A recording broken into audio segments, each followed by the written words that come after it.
Eric from IndieSponge, our fifth episode. We're rolling it out slowly but surely. This is my counterpart, Kevin Jagernauth, glad to be here. Kevin. It looks like the Venice Film Festival, the Cannes Film Festival have Venice envy. Wow. Sorry. Continue. But it's true. The Venice Film Festival, the topper went to the press this week and is fine-tuning the fest and put out some firm dates there, or planted their flag post. What were your initial thoughts? That was last Monday. Yeah, no, he's Venice is very determined, as Cannes was in March, that they're going to have a festival, that they're going to, they seem open. They're putting the word out that they're kind of open to collaborating with Cannes, but I think Venice is forging ahead, like everything will be fine in September. But we saw this attitude from the Cannes Film Festival earlier this year, and then we saw them pivot in a big way. So it'll be, what do you think? Do you think Venice will eventually have to, change their tune a bit? So from what we have read is that they are considering a different edition. What that is definitely not digital, or I don't think it's going to be digital. What we do know is physically, Venice Film Festival is kind of like in their own island. I've been watching old episodes of The Prisoner. I was thinking, yeah, sort of makes sense. You could seclude people and place them in one specific spot and have, all these precautions in place. But then I started thinking, well, with Telluride wanting their own premieres, Venice sort of wanting their own premieres, we could very much see a festival edition that's very Eurocentric. Yeah, I mean, the other question is, the selections are one thing, but what's the festival going to look like, even if it's in Europe with European titles, but people not willing to travel or talent not willing to travel? And same for Telluride, frankly, especially with the way that things are going in the States right now, will people want to travel across from states that maybe don't have the virus under control to states that don't? It's a really dicey situation. And, is it really worth having a festival if it's under those kind of conditions? That's another question that I think all of the organizers are thinking about. Well, for certain, the pizzazz element, the paparazzi element, the flashbulbs, those things might be a thing of the past, or at least not in the near future. I think if there is an edition in Venice, it'll be something where if there's press, potentially all the stars are staying at home and they're doing what we're doing right now, is doing Zoom and Skype and Facebook calls. But the thing with a festival like Venice is they're very preoccupied with the sales titles. So no, and particularly for Telluride, where so much of their cachet is spotting the award season contenders early and having that buzz between people who are there.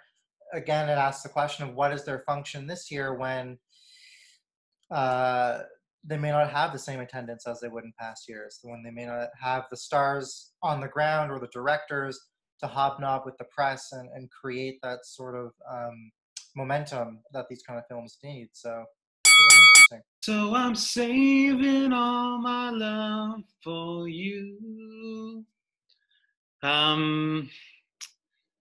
Houston, we have a problem, or maybe we don't. If fans of Whitney Houston might be pleased about a singer biopic being put out there. And to be quite frank, I think that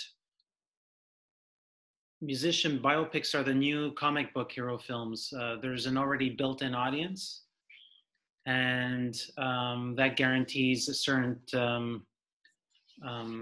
ticket sales, and I'm kind of iffy about where we're headed with these things. What were your initial thoughts at hearing this news? Well, I mean, it's not a surprise. I mean, after the success of Bohemian Rhapsody and Rocket Man, there's a hunger for these kinds of films. But you're right. I mean, it's always biopics are always a tricky thing.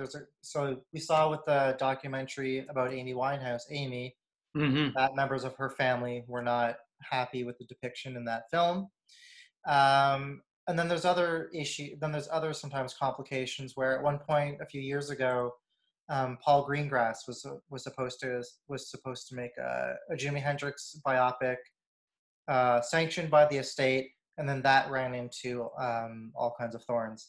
So there's always a balance of true story, but the estate also trying to protect the image of what is a very valuable asset for them. You know, they don't want anything out there that's going to damage that brand.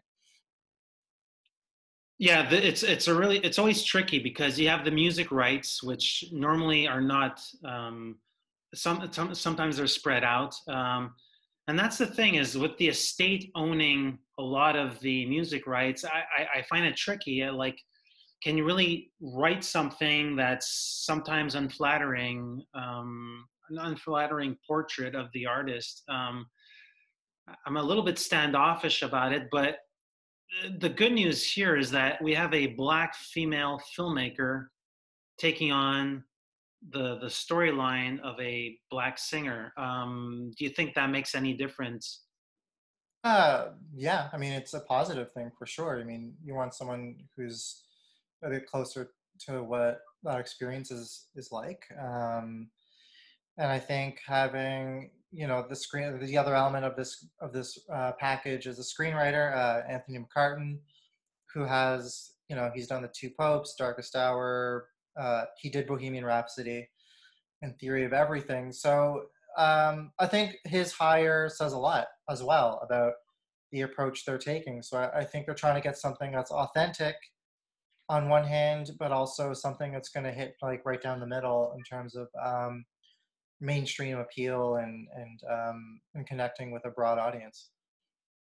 And this comes in the same week where Sony Pictures Classics picked up a docu-film on Julia Child. So I think the idea of having a built-in audience and having money from the gate, from the get-go, is being as it's being smart with the investment and hedging your bet. So we'll see how it goes. You never know. Might be my best the Aretha Franklin portrait we'll be seeing surely this year. This week, Neon didn't pick up any films, but they're going about selling some of their more recently acquired titles. We also got more information about one of their pending releases, which is a docu-film. So, Spaceship Earth, they're sort of like taking a play in the A24 Kids playbook and are thinking of exhibition in a really original and perhaps mimicky way in terms of what this film's about. So perhaps we can lead with that. And yeah, give us the lowdown on what I'm talking about. Sure. So the film, it's a documentary. For anyone who's around in the early 90s, they might remember I think it's a Biodome or Biosphere project, where they basically put 8 men and women inside a replica of Earth's ecosystem for 2 years. They were like us under quarantine essentially. So it's a pretty canny move by Neon to sort of to make plans to sort of get that film out in the world now during this time when we're all cooped up as well. So Matt Wolf's film will receive a drive-through release. That's a separate thing, and potentially they might show the film outside, maybe pitch up a tent or pitch up a screen and let people sort of like social distance or something like that. I know the title has also been offered as part of a package of 3 films to Paris-based sales agents. So they're sort of like getting ahead of the game and placing their flagpole into the sand or into the nice composted earth, and and sort of like bringing attention to product to interested parties in other countries.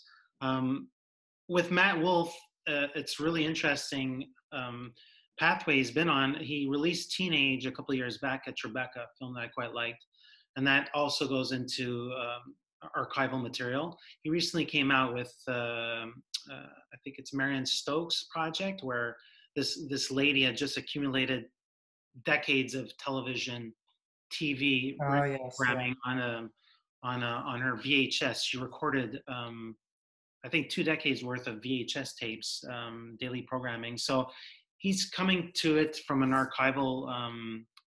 His interests are matching archival with questions that we might be asking ourselves now, and so it's a really fun way for Neon to go about thinking about the best interests of a film product and seeing what are the best moves that we can do with this film. So kudos to them for being brave enough to push it out in such a way. And I think with both Parasite and Portrait of a Lady on Fire, they showed how they can really harness social media to really get the word out about their films and really engage with an audience. And it'll be really interesting to see how they do it now. And I think it's really going to benefit them that all people are doing right now is spending time on Twitter and Facebook and Instagram.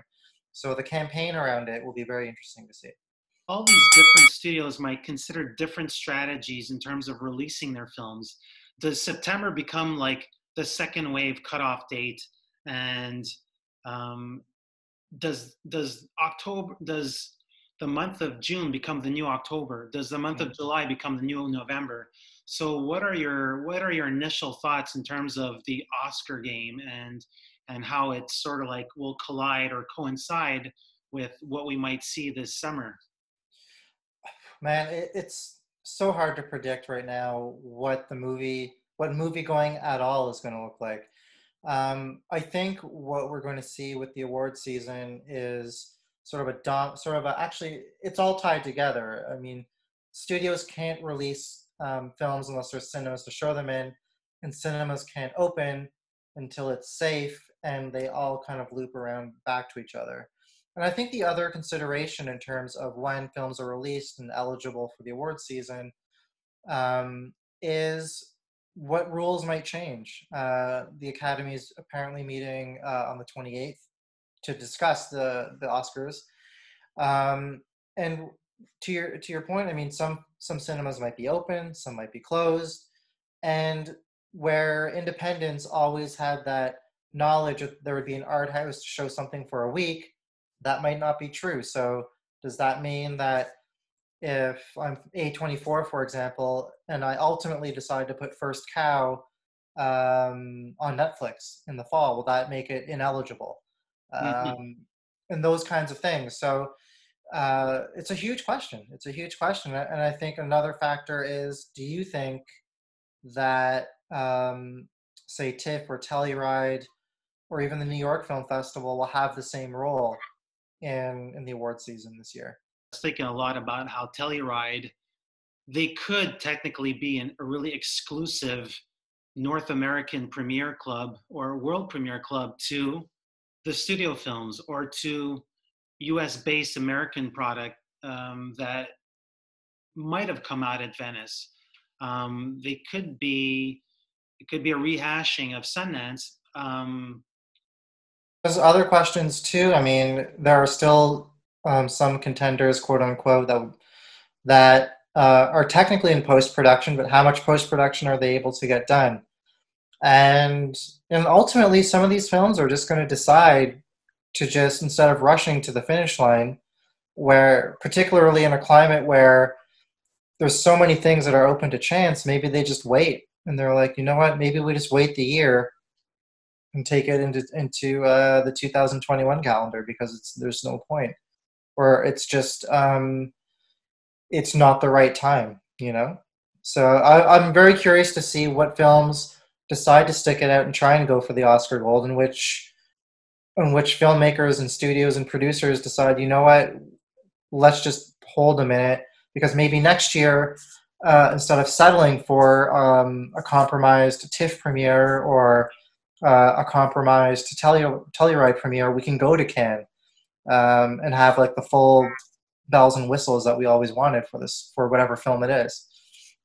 So when I was thinking of studio films and their game and what they have to lose, they have a lot of money to lose, obviously. So I think awards clout for the larger films doesn't really matter. I think they want to make back their money. So I think they won't actually, like for the odd Warner Brothers title that we normally see placed around October, November, December, I think we won't be seeing those.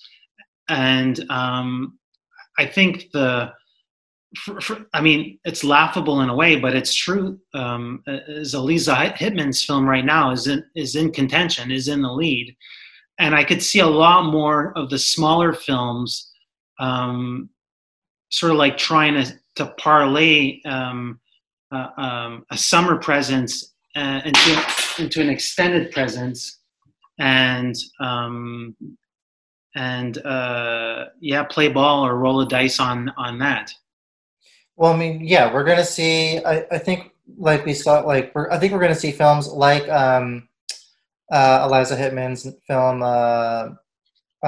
Sometimes Always, Never Rarely, and First Cow. I think they're gonna. I mean, all of the films that are quote unquote, you know, that might have been indie spirits, say. I think we're gonna see them get re-released again because, you know, whenever this is over, when we can at least go outside, those campaigns, that buzz has to start over, Mm-hmm. because it's lost. It's you know, it needs to get going again if they want to have that contention. So, but what does that look like? Again, we don't know. We don't know what that will be. Maybe Uh, yeah. maybe something like this plays into the hands of somebody like Netflix that, you know, they have the Antonio Campos title. Perhaps they'll play it for a week and not really care about making back their money, but they'll have content, they'll have a presence. They're already making tons of money right now, so perhaps it'll. Well, Netflix, with their purchase of the Paris Theater in New York last year, and I believe they also own a theater in LA, they can now guarantee those 1 week runs. So no matter what, like they're going to put Fincher's Mank, for example, on that screen, and then see where it goes from there. Yeah, it'll be interesting for sure. Um, as we both know, film news can trickle in. We find it in the most oddest of places. And last week, there was news back in India about a prominent filmmaker that we both love. And I don't use the L word lightly. And the good people at the film stage picked up on it. So Lynne Ramsay was working on an eco thriller horror slash film that had been mentioned. She was scripting that, writing that on planes as she was promoting her last feature. And now there's word that she's going to adapt another book or a short story in this case. What's the news that came out? So it looks like she's working on an adaptation of a Margaret Atwood short story, which is exciting. Of course, being Lynne Ramsay, she doesn't name the short story, but all we do know is that it's a period piece. So all you librarians go and dig it up for us and let us know. But it's exciting because Lynne Ramsay, we don't get a lot of her films, so it's always an event for us when we do. But she's had a few projects in the works for a little while, before she made You Were Never Really Here. So yeah, so she's going back to a certain comfort zone where she takes material that already exists out of her filmography so far. 4 features in, her last 3 were book adaptations. Jane Got a Gun would have been an original screenplay, but this again leaning towards material that already exists there. Margaret Atwood is since the Handmaid's Tale has sort of become a thing now. I think a couple of her other books are were picked up. She's in a really good phase right now. Do you think that there was some golden gates to that process, if you had to guess at it? What do you mean? In terms of, does the Atwood estate, or does she liberally give out her material? Do you think she had a conversation with Lynne? She seems to me much more protective, I guess, of her material. If I had to take a guess. Yeah, I mean, I don't really know how she feels towards adaptations. I do know that a few years ago, Darren Aronofsky was working on Oryx and Crake over at HBO for a series. That's one of Margaret Atwood's more fantasy sort of stories. Mm-hmm. And I believe she was involved in that process, and for whatever reason, that project just never went forward. But it'll be interesting to see. I mean, the gift of Lynne Ramsay as a filmmaker is that every single project, no matter if it's based on a book, it still comes out in her unique sensibility and storytelling style. So it'll just be fascinating to see how she takes this short story and brings it to a big screen. Hey, this is Eric from IndieSponge. Check us out every Friday.